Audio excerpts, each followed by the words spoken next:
Jadi memang energi zikir sangat luar biasa. Ketika sudah masuk, itu sebuah lembaga itu bisa diubah jadi lembaga yang hebat. Dan prestasi-prestasi anak akademik itu dari prestasi yang biasa sampai ke prestasi yang luar biasa anak-anaknya itu. Dan banyak kan prestasi itu ya dipegang oleh orang-orang siswa-siswa yang masuk TKN. Assalamualaikum warahmatullahi wabarakatuh, Sobat TKN News. Apa kabar semuanya nih? Warahmatullahi wabarakatuh. Mudah-mudahan semuanya pada sehat, lahir batin, cager bager lahir batin. Amin, amin, amin. Hari ini saya Saiful Cerah sudah kehadiran salah seorang guru di SMP 269. Beliau juga merupakan Rois Syuriah NU. Dan ini dia. Assalamualaikum Pak Nursidin. Waalaikumsalam warahmatullahi wabarakatuh. Sehat, Ustaz? Alhamdulillah masih sehat. Bajunya NU nih. Ah iya betul. Kata Ajengan Jejen, jangan lepas orang Toriko itu dari NU. Gitu Ustaz. Kenapa tuh Pak? Karena ternyata Toriko itu ya di NU. Itunya. Salah satu organisasi yang mengayomi pengamal tarekat. Japman itu. Iya. Jadi pengabdian kita itu sebetulnya banyak ruang lingkupnya Pak. Betul. Kayak Pak Nursidin sendiri kan pengabdiannya ada di sekolah.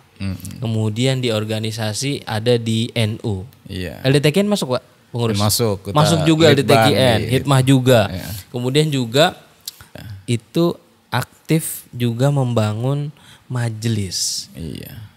Kolbun Salim. Betul. Dan itu kalimat yang dipilih oleh Al-Quran itu. Kolbun Salim. Iya. Boleh cerita gak sih Pak Nursidin dulu? Iya. Apa sih awal mula kok ingin gitu ya membangun majelis? Itu kan pasti ada suka duka. Iya. Dan bukan keputusan yang mudah juga untuk membangun majelis taklim ataupun zawiyah ataupun apapun namanya itu. Iya. Namanya kan majelis zikir Kolbun Salim. Iya. Karena kita sendiri aja yang punya aktivitas, punya keluarga, punya anak. Ini waktu kan sehari kita sama Pak diberikan. Iya. 1 hari 24 jam. Betul. Tapi di samping ini Bapak mau mengeluangkan waktu juga untuk melakukan pembinaan. Iya. Ada alasan-alasan khusus nggak sih Pak? Iya. Jadi kami dirikan Kolbun Salim itu terutama betul kata Ustaz saya bahwa kami ingin membina, terutama sebetulnya yang ingin kami bina adalah diri saya pribadi dan kedua keluarga saya. Kemudian yang ketiga kalau ada jamaah mau ikut monggo silakan. Jadi gitu. yang sasaran utama sebenarnya kita sendiri betul, ya Pak. Saya betul Ustaz. Jadi sasaran pertama ya saya sendiri aja dulu. Kemudian kalau kita udah istiqomah, mudah-mudahan bisa ngajak anak istri untuk zikir. Kemudian kalau silahkan mau tetangga-tangga mau ikut, monggo. Nah gitu. Tapi sebetulnya yang utama sasaran selain diri sendiri keluarga ya Pak ya? Iya keluarga. Kita keluarga. Jadi alhamdulillah keluarga saya dari pihak ibunya istri, dari pihak ayah saya, semua keluarga saya sebut TKN semua. TKN semua. Alhamdulillah keluarga besar TKN. Makanya saya berikan istilahnya kepada pemantapan, penguatan pada keluarga di rumah bahwa kita jangan pernah berharap orang lain itu banyak yang hadir di majelis kita. Yang penting adalah ketika kita bisa istiqomah, insya Allah yang lain pun akan bisa melihatnya. Karena kan dakwah kita tidak hanya dakwah dengan lisan, tidak dengan ini saja, tapi dakwah kita dengan perbuatan. Ketika kita memang bisa ya istiqomah juga, yang lain pada melihat juga lah insya Allah. Insya Allah. Gitu. Jadi apapun yang dilakukan itu yang penting kita lakukan yang terbaik, istiqomah, konsisten, dan mudah-mudahan itu bisa membawa kebaikan yang lebih luas. Betul. Itu kalau boleh tahu tahun berapa tuh Pak bangun majelis tuh? Majelis dibangun sekitar tahun 2008 Mas. 2008, berarti usianya sudah 13 tahun. Iya sekitar itu 10 tahunan. Udah lama juga tuh. Ada lumayan. Apa sih dulu kan tadi saya sempat nanya tuh Pak sama Pak Nursidin, keluarga itu kan menjadi salah satu pertimbangan ketika ingin membangun majelis. Dulu keluarga langsung setuju atau ada drama dulu atau gimana? Iya. Jadi ada cerita menarik juga nih, nih Ustaz nih. Jadi ketika saya bangun majelis zikir, itu kan Villa Mutiara Gading itu kelemahannya adalah di air. Air itu pakainya air pump, Mas. Oh, air pump. Jadi air pump itu harus digunakan sehingga kalau pump mati itu ya udah kita nggak bisa pakai air apapun, karena kalau misalnya kita pakai air pompa itu asinnya asin sekali. Itu. Dan dalam perjalanan kita mendirikan Majelis Qalbun Salim ya tidak seenak. Ada liku-likunya betul, ada liku-likunya. Di antaranya air itu pokok banget, Pak. Iya, betul. Di antaranya tadi kita sering bentrok juga dengan istri gitu ya. Kalau sering bentrok dengan istri. Itu waktu sebelum bangun atau sudah bangun, Mas? Sudah bangun. Berjalan ini. Berjalan. Tapi waktu pas awal mah oke ya. Oke, waktu berjalan oke gitu. Pas perjalanannya kan mungkin menyangkut finansial. Iya, karena kan bangun masjid ongkos sendiri ya, Pak? Iya, kantong sendiri. Ya finansial untuk perlengkapan semuanya. Apalagi kayak air itu, kita kalau ke PAM itu pas kita lihat bulanannya, wah kok bisa air ramah listrik bisa sampai 800 gitu kan. Karena memang jamaah baru tadinya air ramah juga listrik tuh ya. Jamaah juga tadinya sholat di situ kan. Sholat di situ. Jadi memang ya air harus digunakan. Akhirnya ya Allah, ini gimana, kita juga namanya keluarga juga kan harus hormati juga istri. Istri bicara begitu ngeluh gitu. Waduh, ini ya kita kelemahan di sini sih memang karena kita harus PAM. Sementara PAM kan bayar. Akhirnya dompet bisa jebol ini. Dompet bisa jebol. Tapi ada suatu yang sangat luar biasa, inilah namanya karomah mursyid, Mas. Jadi ketika kita sedang ini mengenai air gimana susahnya, ininya gimana, kita sama istri udah seperti ini, kayaknya mau diberhentikan majelis, sementara jamaah udah makin ramai, Mas. Jamaah makin ramai. Makin ramai, jamaah makin banyak yang hadir. Air tapi harus bayar. Air harus bayar, nih gimana? Alhamdulillah, tiba-tiba air itu datang sendiri. Air tuh datang sendiri. Maksudnya gimana? Jadi gini, kita punya toren di bawah kan biasanya kalau kita ini kan untuk penampungan air pump itu biar nanti kalau mati itu kita bisa narik ke atas. Nah, rupanya di tempat saya toren yang di bawah itu, di bawahnya kan majelis zikir, di bawah majelis zikir itu air datang sendiri, ngalir sendiri. Sehingga kami nggak usah pakai pump. Nggak, dari mana tuh, Pak? Nggak tahu, kita juga nggak tahu. Wallahu alam itu. Jadi air itu datang sendiri ya. Akhirnya pump itu kita matikan. Kita pakai kehidupan sehari-hari. Udah nggak pakai air pump lagi. Nggak ada pakai air pump lagi. Nggak asin itu. Dan kalau pump mati itu penduduk di sekitar itu pada ngambil air di saya. Berarti sekitar juga pada pakai air pump? Sekitar pakai air pump semua, nggak bisa pakai air yang lain. Cuma di situ aja. Cuma di situ aja. Alhamdulillah. Jadi air yang di situ aja ngalir gitu ya. Kalau misalnya di pam mati misalnya berapa hari itu ya warga di situ ngambil di situ. Oh ya Allah. Ngambil air di tempat saya dan saya gunakan air itu ya untuk mandi, untuk nyuci, untuk apapun. Deres ya. Udah ini, iya. Jadi alhamdulillah nggak habis-habis. Allah. Jadi itu sejak kan didirikan 2008. Iya. Itu mulai air muncul 2000 sekitar 2010-an lah ya. Ketika kita memang lagi lagi memang mau bentroknya. Tapi saya yakin ini majelis zikir bukan majelis saya. Ini adalah majelisnya Syekh Abdul Qadir. Saya yakin bahwa pasti akan berikan jalan keluar lah. Jangan diberhentikan majelis zikir ini. Akhirnya emang sempat mau berhenti, Pak? Mau berhenti karena istri memang udah nggak sanggup. Artian kita udah ini keluar dan modal, ya mohon maaf saya gaji PNS kan ya jadi sekian gitu kan, kita nggak bisa nambah-nambah. Tapi alhamdulillah setelah itu ya air datang sendiri, dia ternyata semakin yakin akhirnya.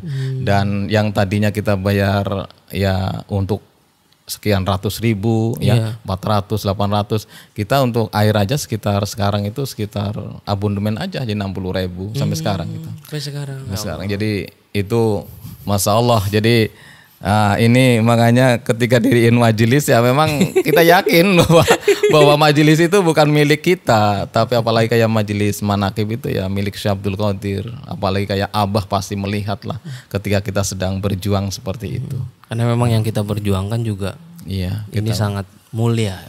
Iya betul. Jadi itu Mas. Jadi itu, alhamdulillah. Oke.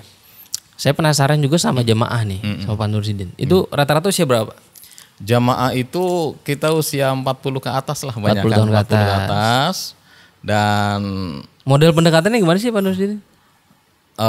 Kalau di masyarakat dakwahnya itu ya. Model dakwahnya gitu. Ngajaknya gitu. Iya, kita itu dakwah itu sudah ya dalam artian ketika saya baru pertama-tama di situ, saya lihat dulu tuh para ustadz, para RT, RW gitu kan. Orang-orang yang punya kedudukan nih. Iya, studi lapangan. Orang-orang yang punya kedudukan ini, kita pengen mereka itu pada ikut.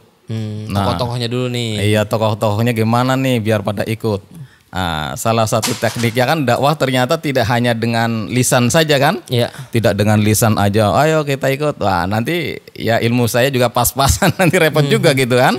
Ya, kita gunakan teknik dakwahnya Rasulullah dengan bagaimana dia mengajak, bagaimana dia ingin Umar bin Khattab dan Umar dari Abu Lahab itu bisa masuk Islam. Iya. Jadi dakwah birruh. Jadi sebelum kita ajak mereka, ya kita doain dulu lah mereka gitu kan. Kirimin Fatihah kali itu. Iya, kita kirimin. Sebut namanya satu-satu tuh Pak. Iya, kita ada mursid juga kan, tawasulnya beliau. Alhamdulillah Mas. Ketika sudah ini mereka kadang-kala pagi-pagi datang gitu, kita ajak ngobrol nih, nah, gitu. Kita para ustadz, akhirnya ustadz di situ ikut tuh. Udah ikut. Nah, kemudian kita ajak juga yang lain-lain. Alhamdulillah, dan di perjalanan dakwahnya kebetulan kami juga punya ikhwan yang sangat luar biasa, dari donatur yang luar biasa. Ini beliau dari Pertamina. Jadi apapun fasilitas diberikan beliau. Itu di perjalanan dakwahnya. Nah, kami terdukung dengan seperti itu, akhirnya ya semakin banyak. Jadi karena awalnya dibiayai sendiri, lama-lama jamaah ikut terlibat juga. Terlibat. Ya alhamdulillah, akhirnya kita juga pernah ya panggil para wakil talqin di sana, dan sudah beberapa orang yang ditalkin, hampir 300 orang dia itu ditalkin sama pakai wafi. Alhamdulillah. Itu jumlah yang rutin Pak? Ya. Berapa orang tuh kira-kira tuh yang ke majelis? Kalau sekarang jumlah yang rutin ya sekitar 25 lah. 25 orang, 25 orang. Karena kita itu pembinaan bagi yang nggak ikut manakib di mana-mana gitu. Jadi buat lingkungan orang dekat aja. Iya, kita lingkungan orang dekat aja. Tapi kalau yang jauh datang ya monggo silahkan. Tapi terutama berarti terbuka ya Pak? Terbuka. Kita tetap terbuka, cuma biar di daerah Bekasi Utara itu ada manakib gitu. Jadi boleh disebutin alamatnya Pak Nursidin? Iya. Ini biar teman-teman nanti yang nonton bisa tahu nih. Alamatnya di Villa Mutiara Gading 1 ya. Villa Mutiara Gading 1. Blok H4 nomor 1. Blok H4 nomor 1. Setia Asih Tarumajaya. Setia Asih Tarumajaya. Iya. Bekasi Utara. Bekasi Utara. Bekasi Utara. Oke. Buat teman-teman nih yang rumahnya di Bekasi, ingin aktif mengamalkan amaliyah TQN, bisa langsung bergabung nih di majelis. Alhamdulillah, monggo silakan. Zikir Kolbun Salim. Iya, betul. Terus jamaahnya itu kan 40 tahun ke atas. Bapak juga nih berkecimpung bukan cuma di majelis, tapi juga di sekolahan. Di mana mereka ini anak-anak muda, calon penerus, calon pemimpin. Ada pendekatan khusus nggak Pak? Ketika Pak Nursidin nih melakukan, pasti kan ada dakwah tasawuf juga ke anak-anak. Iya. Sebenarnya kayak gimana sih Pak model yang Bapak terapkan nih di sekolah? Iya. Jadi saya sebelum dimutasi di 183 kan ngajar di 269 saat. Jadi ngajar SMP 269 Jakarta Harapan Mulia di sana. Berarti sekarang di SMP 183. Oh, SMP 183. Iya, udah beda lagi. Tapi ketika pertama dakwah di sekolah kan di 269. Jadi saya lihat 269 itu sejarahnya ya Mas ya. Itu dulu itu kelasnya banyak, sekitar 24 kelas. 24 kelas dari kelas 1, 2, 3. Satu kelas itu 40 orang. Jadi penuh. Kelas 40 orang. 12 kelas. 24 kelas. Berarti satu jenjang 8 kelas. 8 kelas. Satu kelas 40. Bisa dihitung tuh siswanya. Ribuan itu Pak. Ribuan. Nah, saya lihat karena sekolahnya kebetulan sip ya waktu itu pagi sore. Saya lihat kok yang sholat duhur paling berapa orang, 5 orang, yang sholat asar paling 10 orang. Ini berapa dari sekian 800 lebih siswa, atau 700 lebih siswa kok cuma sedikit yang sholat, pada kemana? Rupanya saat itu guru-gurunya pada mikirin diri sendiri, Mas. Jadi dimaksud mikirin diri sendiri gimana, Pak? Ya nggak mikirin anak-anak sholatnya gimana. Oh, yang penting saya udah sholat. Yang penting udah sholat. Oh, jadi sekedar menggugurkan kewajiban belajar selesai. Selesai. Dan ternyata Masya Allah sangat luar biasa sekolah itu. Sekolah yang boleh dikatakan sekolah kumuh. Kenapa?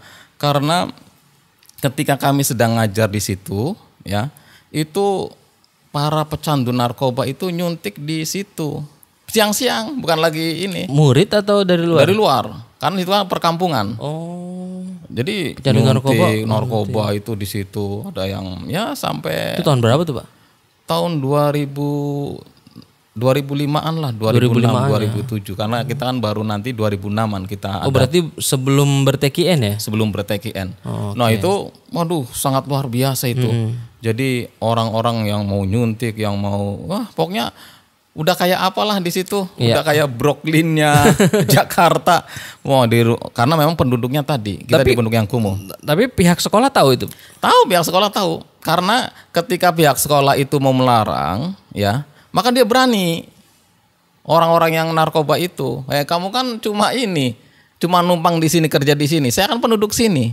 Kalau ini jadi diadak berantem istilahnya. Iya. Ada kepala sekolah yang berarti berani. Banyak kalau gitu tuh. Banyak. Itu kemungkaran yang udah menjadi ya, sangat luar biasa. Jadi udah yang sholat sedikit, narkoba di situ.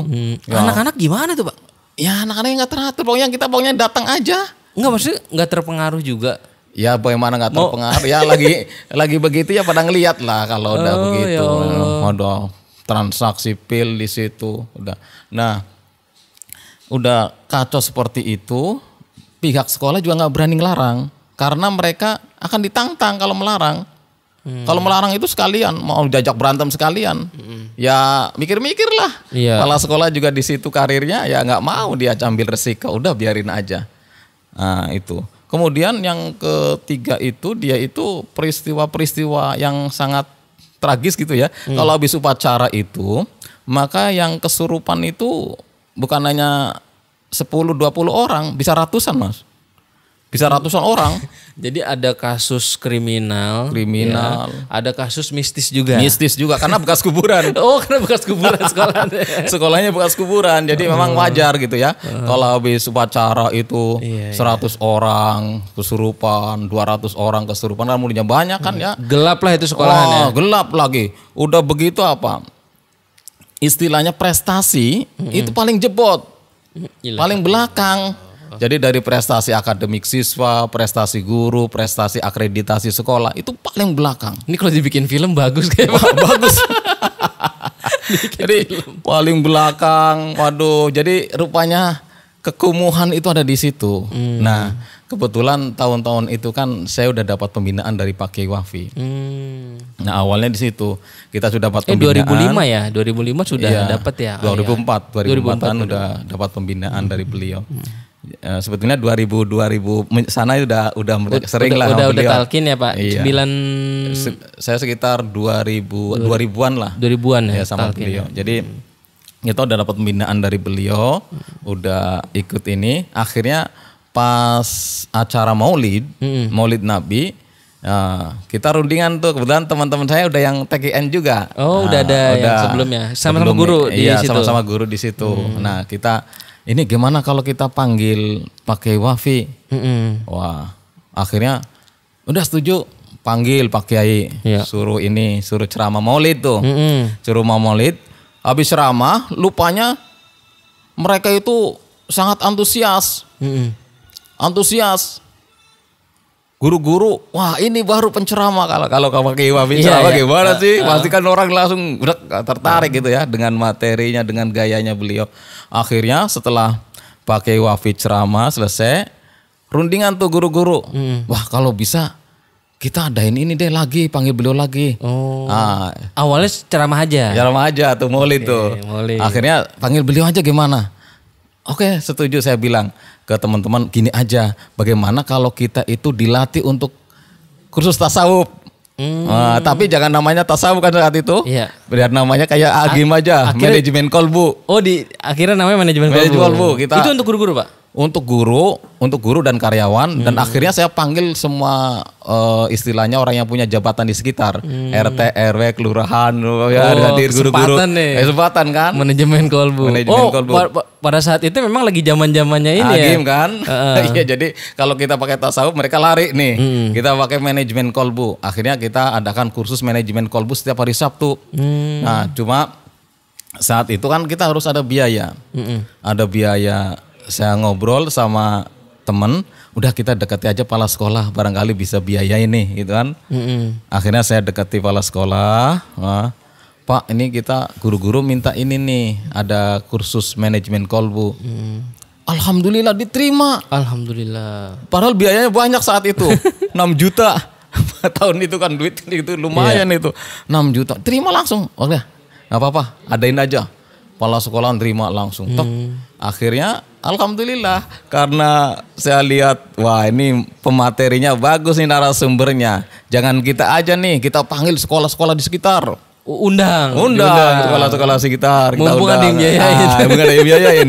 RT RW kita undang dan kayak konsumsi semuanya udah dari guru-guru nih banyak yang jadi donatur. Alhamdulillah. Nah, 1 kali pertemuan, 2 kali pertemuan banyak yang hadir itu. Kita 2 lokal itu penuh. Akhirnya pas di hari terakhir itu diajakan talqin zikir. Talqin zikir. Wah, udah talqin zikir. Rupanya udah ngena nih kan talqin terakhirnya. Akhirnya banyak yang masuk. Jadi kan hampir semua guru dan karyawan masuk TKN istilahnya. Akhirnya kita amalin tuh zikir bareng-bareng di masjid, habis duhur, habis ini, pokoknya habis ini kita habis sholat kita terus. Karena guru-guru udah ditalqin. Berarti murid-murid otomatis murid-murid belum. Nah, habis ditalqin, rupanya ketagihan kan, enak. Wah, enaknya jadi tenang nih hati, jadi motivasi untuk berbuat kebaikan banyak nih. Akhirnya mikir, gimana kalau murid-murid juga ditalqin nih? Oke, ayo kita talqin juga murid-murid. Akhirnya kita murid-murid kita ajak tuh. Ada kadang-kala ada manakib di Rawamangun kita ajak, kadang-kala kita panggil Pak Kiai. Sistemnya eceran ya? Pokoknya eceran. Enggak, kita ngajak juga sekali ngajak 60 orang gitu. Oh, itu banyak, Pak. Banyak kita sekali ngajak, sekali talqin kadang-kala sampai 300 orang. Jadi yang ngajak wali kelas gitu. Iya, kita tapi koordinator kita. Dan kita alhamdulillah udah dapat dispensasi kan dari pemimpin istilahnya nih pasti baik nih gitu kan. Akhirnya itu berarti atas nama kegiatan sekolah? Ya, atas nama kegiatan sekolah yang nanti pada akhirnya itu dari rohis kita ubah jadi ini bukan rohis lagi tapi kita ubah namanya lah, jadi Gamis namanya. Apa tuh Gamis? Gamis Generasi Muda Muslim Soleh dan Solihah. Widih. Bagusnya biar kalau rohis kan lingkupnya sekolah. Inilah ya. Biar alumni bisa masuk di situ kita. Jadi Gamis. Gamis. Akhirnya mereka pada masuk nih, udah pada talqin. Ya hampir semua siswa lah sekitar udah 70% udah ditalqin lah. Jadi sekitar kalau Pak Kiai Wafi juga yang talqin. Pak Wafi pertama, Pak Kiai Wafi. Kita panggil juga wakil talqin yang lain.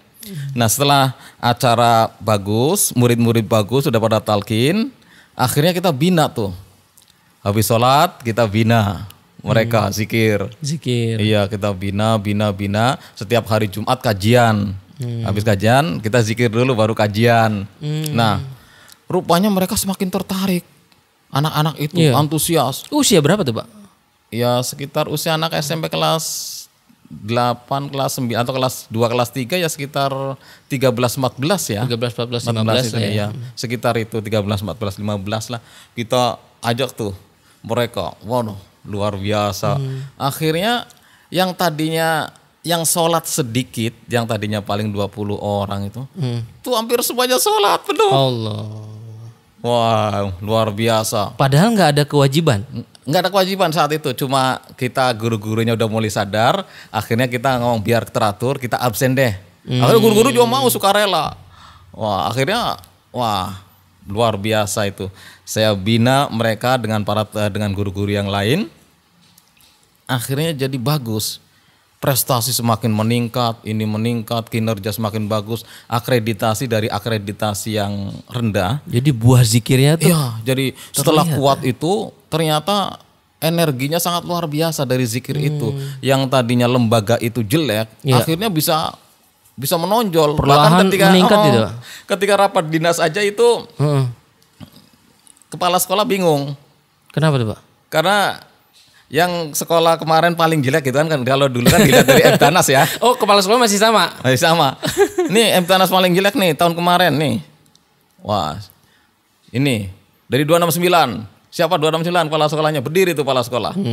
Nah, yang paling bagus nih kenaikannya nih dari 269. Jadi 2 kali. Yang pertama paling jelek, yang berikutnya paling bagus.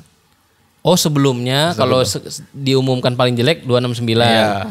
Ini sekarang paling bagus. Paling bagus. Jadi saat itu 2 kali disuruh berdiri. Yang pertama paling jelek, kemudian perubahan bagusnya itu. Jadi memang energi zikir sangat luar biasa. Ketika sudah masuk, itu sebuah lembaga itu bisa diubah jadi lembaga yang hebat. Dan prestasi-prestasi anak akademik itu dari prestasi yang biasa sampai ke prestasi yang luar biasa anak-anaknya itu. Dan banyak kan prestasi itu ya dipegang oleh orang-orang siswa-siswa yang masuk TKN. Siswa yang kita garap dengan gamis itu. Nah itu, dan di selang penghitung berikut-berikutnya itu ternyata yang tadinya narkoba di situ sarang, yang tadinya ada. Kemana tuh akhirnya tuh? Nah itu rupanya kita kedatangan kepala sekolah yang ahli strategi. Oh udah ganti lagi kepala sekolahnya. Ganti lagi kepala sekolah tapi ahli strategi. Nah dia kerjasama dengan ini. Akhirnya bubar itu. Yang narkoba bubar, yang narkoba nggak di situ lagi. Kemudian yang tadinya kesurupan banyak. Udah nggak lagi. Nggak ada lagi. Jadi memang kurang zikir kali ya Pak ya? Memang kurang zikir. jadi rupanya setelah saat itulah maka 269 itu jadi sekolah yang mungkin paling, ya kalau bedakan sekarang itu pesantrennya sekolah negeri lah. Pesantrennya sekolah negeri. Karena kita garap benar-benar. Kita ada Qiyamul Lail setiap Sabtu. Jadi kita nginep di sekolah? Enggak, kita Qiyamul Lail kadang-kadang nginep, kadang-kadang juga di rumah. Cuma kita ada kompak tuh. Kalau hari Sabtu dari guru-guru, karyawan sama siswa-siswa itu ada. Pesantrennya sekolah negeri. Menarik tuh. Iya, jadi jadi kayak kegiatan sholat duha itu anak nggak usah disuruh. Udah sadar sendiri. Udah sadar sendiri. Tapi emang sebenarnya otoritas dewan sekolah, kemudian para guru, itu sangat mudah sekali sebenarnya Pak. Ketika otoritas itu digunakan untuk mendakwakan tarekat. Betul. Ya. Kita nggak kebayang misalkan ada 10 kepala sekolah TKN. Kemudian mengajak guru-gurunya kursus tasawuf. Iya. Kemudian yang tadi Bapak sampaikan, ini kan di convert. Iya. Pada akhirnya SMP 269 itu jadi sekolah yang hebat dengan adanya zikrullah tersebut. Jadi buah zikrullah itu peningkatan prestasi, pembentukan akhlak, kemudian disiplin beribadah, juga prestasi belajar anak meningkat. Guru-guru juga jadi punya lebih motivasi ya Pak? Betul. Dan guru sangat terbantu dengan adanya metode zikir yang diterapkan di sekolah itu. Kalau gitu, metode zikir TKN itu seandainya diterapkan di sekolah-sekolah itu, apa yang akan terjadi kira-kira Pak? Wah itu bisa istilahnya suatu yang sangat dahsyat itu kalau bisa sekolah-sekolah bisa menerapkan zikir. Itu karena siswa itu mudah sekali diatur. Disiplinnya, siswa sebandel apapun ketika sudah dikenalkan dengan zikrullah itu lebih mudah diatur. Mudah sekali diatur. Sehingga pada akhirnya juga ya, ini akhir lagi nih. Pada akhirnya lagi itu sekolah itu sangat percaya dengan gamis yang kita dirikan karena kita nggak jadi rohis, karena kalau rohis kan terbatas. Jadi kita dirikan gamis untuk para alumni juga biar bisa masuk, para siswa bisa masuk TKN dan kita bebas waktunya, nggak terpengaruh dengan kebijakan sekolah.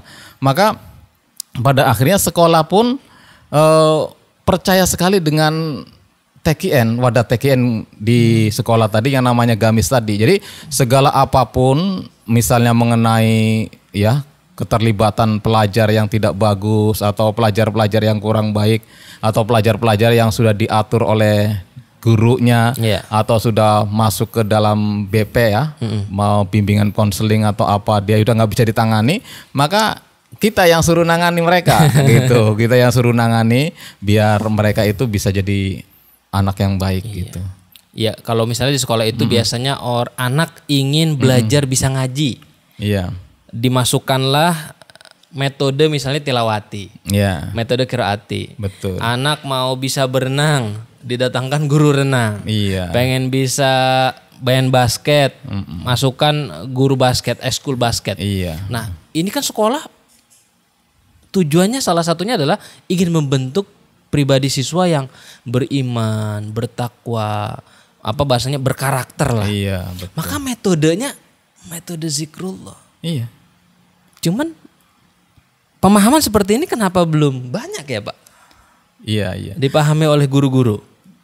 Karena gurunya sendiri belum mengalami sih.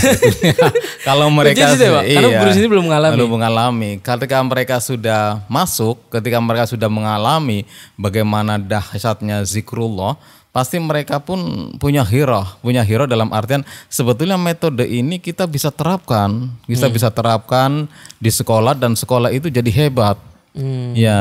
Ya contoh kasus aja nih, anak-anak yang dia punya istilahnya anak yang bandel lah, sudah mau dikeluarkan, sudah mau sekolah sudah nggak sanggup lagi, mau dipulangkan ke orang tua, maka ketika mereka diserahkan ke Gamis ke TKN tadi. Jadi Gamis itu kayak semacam pusat rehabilitasi gitu ya, Pak? Iya, enggak rehabilitasi, cuma wadah pembinaan aja.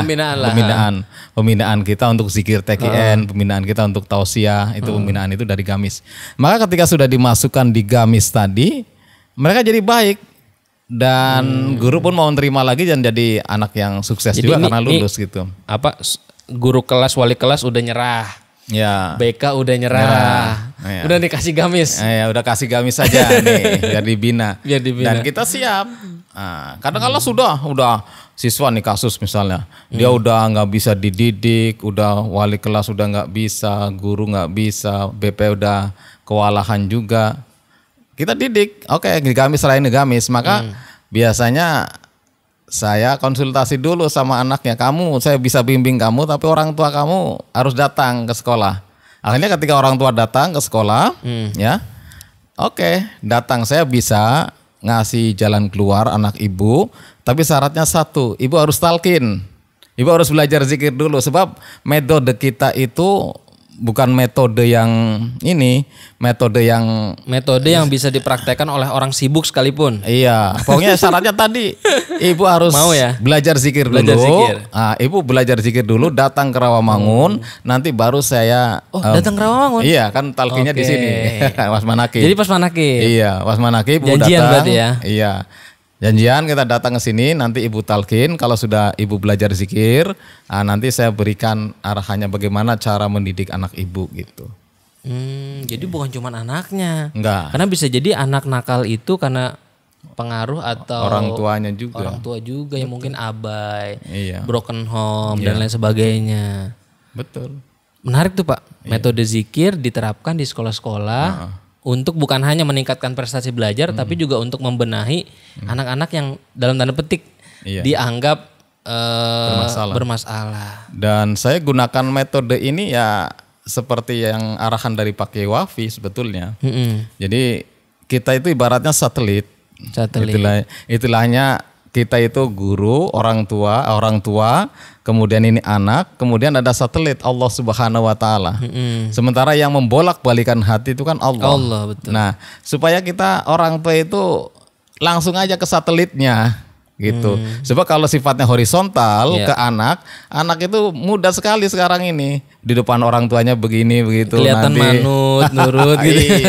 Pas giliran keluar, waduh masalah lagi, giliran ini begini. Tapi ketika kita metodenya seperti itu, serahkan dulu ke satelit tadi, ke Allah Subhanahu wa taala, dan satelitnya kalau dia udah talqin kan kita bisa lewat mursid.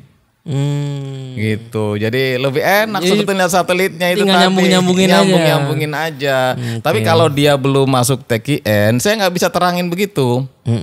Nggak bisa terangin model begitu bahwa harus nyambung dulu ke mursid, baru tuh langsung. Iya, kayak orang mau pinter belajar ngaji tapi nggak mau ikut metode belajar ngaji sang guru, nggak bisa.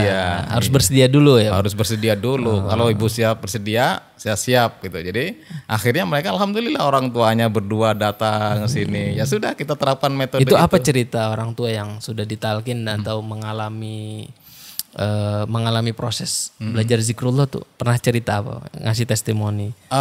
Jadi anak-anak ketika sudah diajarkan zikrullah itu kadangkala orang tuanya itu senang karena mereka tadinya sholatnya nggak rajin jadi rajin, yang tadinya nggak tahajud jadi tahajud.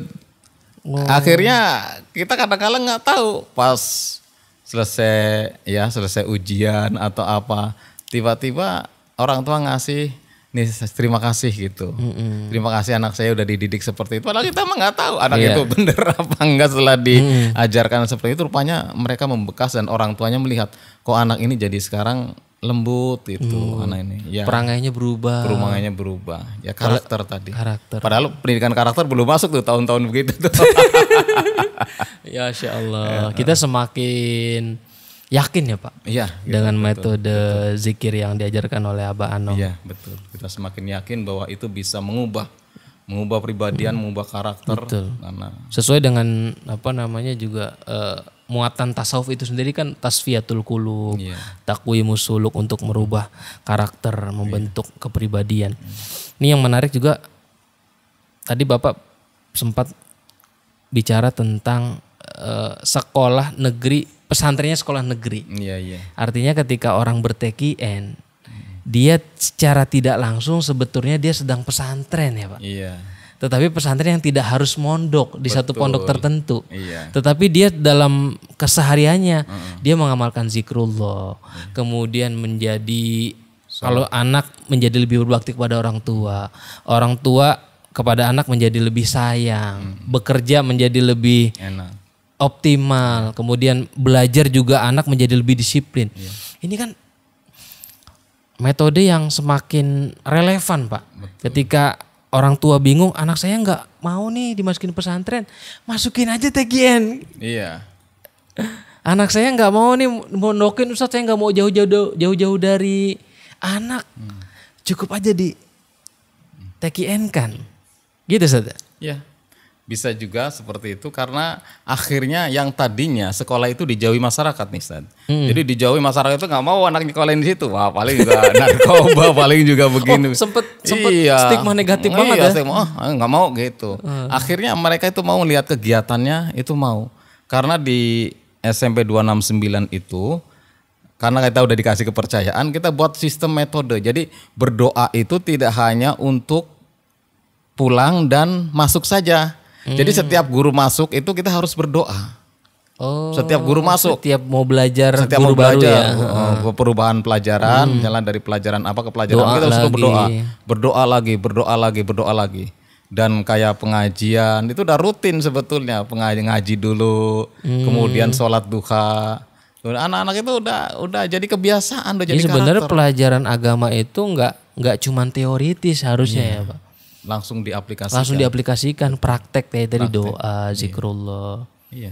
Wah canggih banget nih. Seandainya konsep gitu metode zikir ini bisa diterapkan di sekolah-sekolah, paling tidak di madrasah misalnya, atau di sekolah-sekolah negeri gitu, atau paling tidak mungkin paling enggak ada nggak sih sempat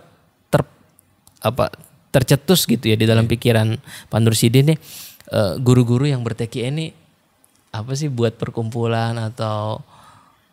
Iya tadinya kita kalau kumpul ya di Rawamangun sih sebenarnya. Di Rawamangun ya? Iya kita punya pusat di Rawamangun. Mereka kita ayo pas kita manakib, pas ada acara ini kita datang ke sini. Makanya hampir-hampir gurunya ya jadi pengurus di TKN sini. Gitu, rata-rata ya Pak. Iya jadi. Dan itu sangat luar biasa sebetulnya ketika TKN itu bisa masuk ke lembaga pendidikan. Itu sebetulnya sangat bagus sekali karena kita itu ya kalau kita hitung itu sudah ribuan siswa yang ditalkin. Ribuan siswa karena kita berapa angkatan. Iya. Talkin lagi dan kita punya program mungkin saat ini mereka tidak mengamalkan nggak masalah, nggak mengamalkan rutin. Tapi suatu saat ketika besar nanti dia akan teringat kembali dengan zikirnya. Ini dulu ya. Dan itu udah banyak cerita tuh Pak. Cerita yang sempat hilang dari peredaran tapi akhirnya balik lagi. Termasuk yang tadi gamis itu kan wadah juga untuk alumni Pak. Iya betul, untuk alumni. Alumni itu berarti ketika balik ke gamis ingin memperkuat amaliah lagi. Amaliah lagi, dia juga ingin kadang-kala pengen ngasih adik-adik kelasnya pengalaman. Jadi kita bebas karena gamis, kita dari alumni kadang-kala mereka udah sekolah di mana datang ke situ pas acara. Gitu. Jadi sebenarnya TKN sangat cair sekali Pak, sangat fleksibel. Fleksibel, sangat luar biasa itulah. Tapi ya sayang ini yang mengenal itu baru beberapa gitu ya. Berarti perlu disosialisasikan. Betul. Perlu. Dan sebenarnya bukan cuma disosialisasikan, tapi harus lewat tadi tuh otoritas paling cepat ya Pak. Ya, setidak-tidaknya inilah kalau ada acara-acara hari besar Islam, panggillah wakil talqin gitu. Nah, gitu. Kalau dari besar panggil wakil talqin. Iya, paling enggak 200-300 jamaah mah ditalqin ya. Amin, betul. Itu aja kuncinya dulu. Itu aja kuncinya. Udah kenal, udah kita tinggal bina aja. Tinggal bina. Oke. Kalau yang saya tangkap dari cerita Pak Nursidin nih, dakwah dan pembinaan itu satu kesatuan. Iya, tidak bisa dipisahkan. Jadi ketika kita berdakwah supaya orang sama-sama belajar zikir, belajar menuju Allah, kita nggak bisa lepas sampai situ aja. Selesai ditalkin, tapi juga Pak Nursidin melakukan pembinaan dengan membangun majelis zikir Kolbun Salim. Ini kan satu proses yang tidak terpisahkan. Dari hulu ke hilir. Zikirnya diarahkan supaya orang ikut belajar zikir, tapi juga dibina. Betul. Artinya kan dakwah dan pembinaan itu satu kesatuan, tidak bisa dipisahkan. Mungkin itu yang bisa kita tangkap nih dari pesan cerita Pak Nursidin nih. Pembinaan memang perlu sekali pembinaan. Jadi jangan biarkan jamaah itu talqin, sekedar talqin tanpa adanya kita bina, ya sudah lewat. Tapi ditalqin nggak mau ngamalin lagi. Karena pembinaan penting. Makanya ada zawiyah atau majelis-majelis zikir di satu tempat itu penting. Kenapa? Karena itulah mungkin orang lupa suatu saat tapi ingat kembali ingin datang ke situ suatu saat. Ya kalau minimart aja ada franchise-nya kan di mana-mana. Orang mau belanja mudah gitu. Ini juga orang pengen belajar zikir harusnya dipermudah. Padahal paling susah kan nyari majelis zikir. Iya Pak. Kalau majelis taklim banyak. Majelis taklim banyak. Iya di mana-mana ada. Tapi ada majelis zikir itu nyarinya yang susah. Apalagi yang memang TKN Pak. Oh yang TKN lagi itu. Majelis zikir TKN ada berapa sih Pak? Pernah ada pendataan gak sih? Kurang begitu ini, tapi emang susah sih dicarinya. Berarti nggak banyak kalau gitu ya? Nggak banyak ya. Ya mudah-mudahan deh semakin banyak nih proses-proses pembinaan. Karena kan LDTKN bukan cuma menyiapkan strategi dakwahnya juga, tapi juga strategi pembinaannya. Mudah-mudahan nih di seluruh penggerak ikhwan, akhwat, seluruh pencinta TKN Pesantren Suryalaya bisa mengamalkan, mengamankan, melestarikan melalui dakwah dengan potensinya masing-masing di wilayah masing-masing serta melakukan pembinaan. Betul. Oke, satu nih yang saya inginkan dari Pak Nursidin nih. Ada pesan nggak nih buat guru-guru, terutama guru-guru yang mengajar di sekolah? Jadi saya cuma pesan aja pada teman-teman guru bahwa dalam hidup ini satu saat kita pasti akan meninggal gitu kan. Maka biarlah hidup itu sebagai tanaman dan kita harus menanam kebaikan. Ketika kita terus menanam kebaikan, nggak usah mikirin balasannya itu apa, yang penting kita terus berbuat baik ya.